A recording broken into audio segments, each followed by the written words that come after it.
سرخط خبرهای مهم. هشدار از طوفان نوی چنگ و غبار در تاجیکستان.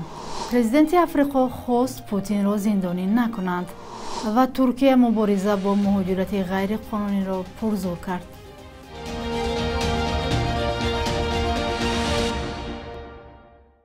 سلام بیننده های عزیز، شما برنامه نویدی بامدادی را تماشا دارید که از دوشنبه تقدیمتان می شود. امروز چهارشنبه 19 ایول.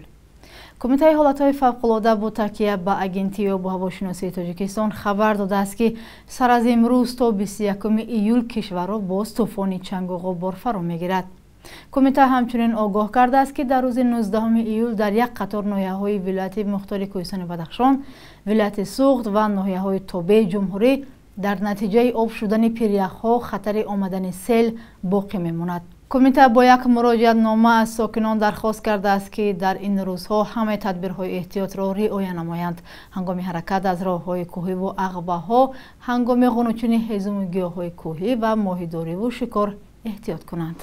امامعلی رحمان رئیس جمهوری تاجیکستان با سفر 2 روزه به عربستان سعودی سفر کرد. در این سفر پرزیدنت را وزیر کارهای خارجه، یاردمچیان پرزیدنتی تاجیکستان عاید به مسائل رابطه‌های خارجی و عاید به مسائل اقتصادی، وزیر مالیه، رئیس کمیته دین و دیگر شخصان رسمی همراهی می‌کنند.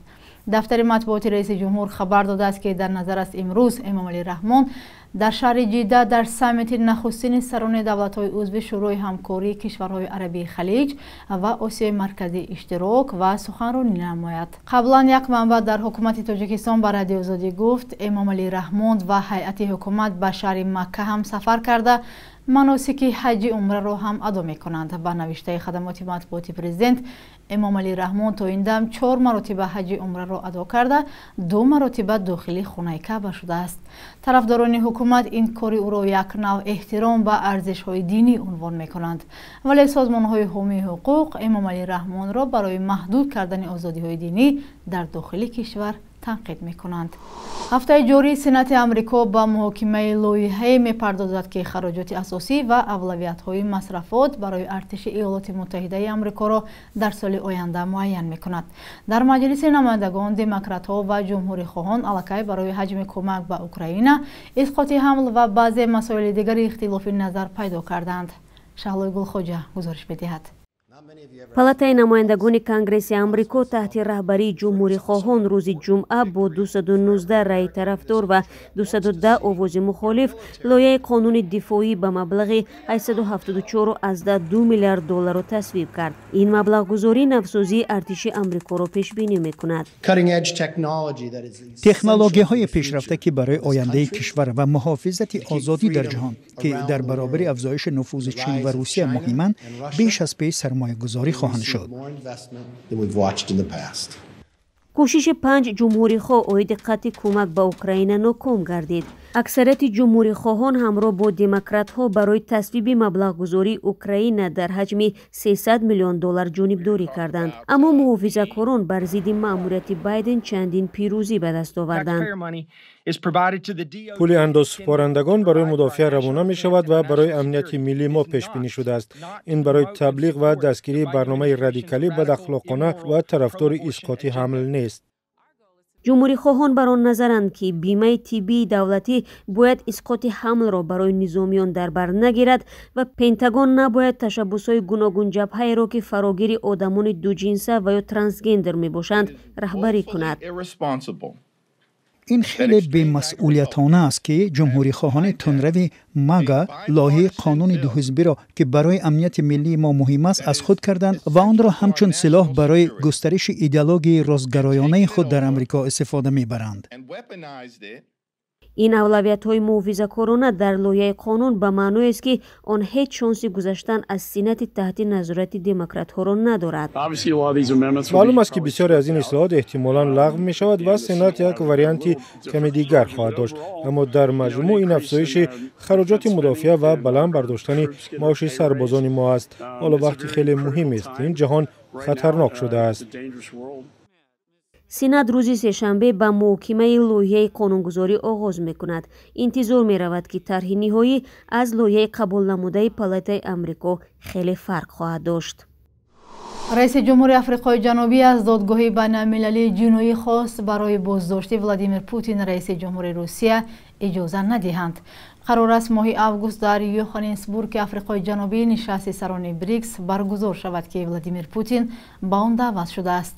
دادگاه بین‌المللی روزی 17 مارت امسال دستور بازداشت پوتین را صادر کرد و آفریقای جنوبی نیز به عنوان یکی از امضاکنندگان این پیمان وظیفه‌دار است که در صورت سفر پوتین به این کشور او را بازداشت کند. خبرگزاری رویترز می‌نویسد سیریل راماپوسا رئیس جمهوری آفریقای جنوبی بازداشت پوتین را برابر به اعلان جنگ گفته است. آفریقای جنوبی در رابطه با اجرای درخواست بازداشت و استرداد پوتین مشکلات آشکارا دارد. روسیه کشاد روشن گفت که بازداشت رئیس جمهوری فعلی این کشور آغاز جنگ خواهد بود، آمده است در اظهارات راماپوسا. کرمل هنوز درباره احتمال حضور پوتین در این نشست اظهار نظری نکرده است، اما در صورت سفر او به آفریقای جنوبی رابطه این کشور با مسکو در مرکز توجه بین‌المللی قرار خواهد گرفت. قبلا نایب پرزیدنت آفریقای جنوبی پول ماشاتیلی گفته بود که مقامات این کشور از پوتین خواستند تا به این نشست نآید. مقامات انتظامی ترکیه دوام چند روز اخیر در یک قطار مؤسسه و کارخانه‌ها رید گذرانده هزاران مهاجر غیر قانونی را بازداشت کردند. تلویزیون ترکی اهبه روز 16 ایول در یک گزارش خود قید کرد که ریدهای ماموران پلیس این کشور برای آشکار و بازداشت مهاجران غیر قانونی در یک ماه اخیر به طور قابل ملاحظه افزایش یافته است. ریدها اساساً در شهر استانبول و منطقه های سیاحی صورت گرفتند. سنجش مهاجران در ترکیه در حالی است که پرزیدنت رجب اردوغان در یک اظهارات خود گفت شهروندان کشورش در روزهای نزدیک تغییراتی را در مسئله مهاجرت غیر قانونی احساس خواهند کرد. این اظهارات اردوغان بعد برگشت او از سمیت ناتو در لیتوا صدا داد. در بخش یک روز تاریخ رامان بخازاده از مهمترین تحولات تاریخی برای امروز خبر می‌دهد.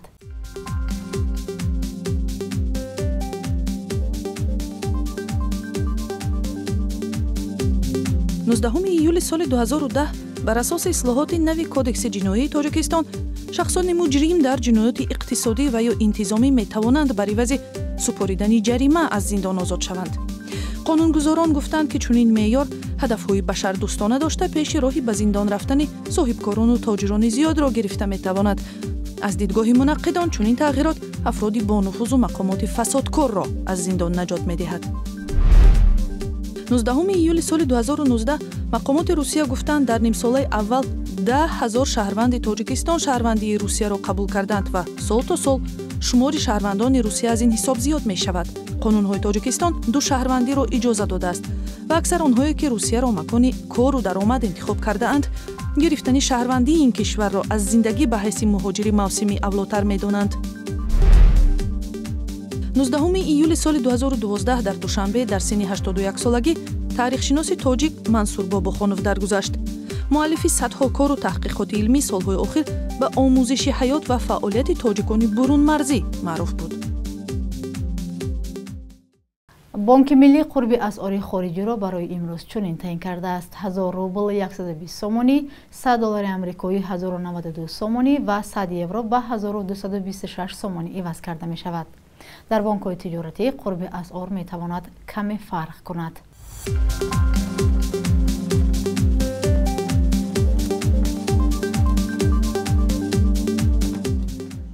بینندگان عزیز، تشکر که ما را همراهی کردید. اگر نظر و پیشنهادی دارید برایمان نویسید. تا برنامه بعدی، خدا نگهبانتان.